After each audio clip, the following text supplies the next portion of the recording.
આને કહેવાય પૃથ્વીનો ગોળો. બધાને ખબર બરાબર. ચાલો દુનિયાની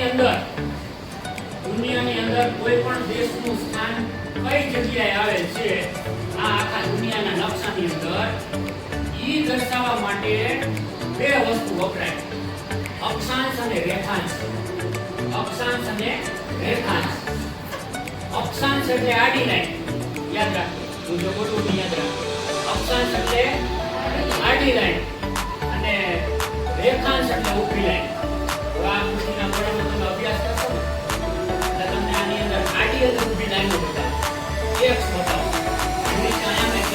સમજવા માટે આ વસ્તુને તમે આસાનીથી સમજી શકો ને એટલા માટે આપણે અહીંયા ચેસનો ઉપયોગ કર્યો. આ ચેસ છે ને એ પૃથ્વીનો ગોળો છે, સમજી લો. એટલે આ ચેસ છે એ પૃથ્વીના ગોળાની અંદર ગોળ છે. આ એક કાલ્પનિક ગોળો છે. પહેલાના જમાનામાં જીપીએસ સિસ્ટમ નહોતી. દરિયાની અંદર મુસાફરી જે માણસો કરતા હોય ને એ નકશો ભેગો રાખ્યો આખી દુનિયા. આ નકશાની અંદર જે ભૂશાસ્ત્રી હોય એને આડી અને ઊભી રેખાઓ જેને કહેવાય અક્ષાંશ અને રેખાંશ સૂર્યની ગતિ પ્રમાણે દોરેલી છે. એના માપ લખેલા છે. એ માપ કેવી રીતે હોય? ડિગ્રી કોને કહેવાય, મિનિટ કોને કહેવાય, આપણા પાઠની અંદર સમજવા એ સ્ટેપ બાય સ્ટેપ. હવે આ તમને બતાવી છે. આની અંદર આ દુનિયાના ગોળાની અંદર કેટલા ખંડ છે?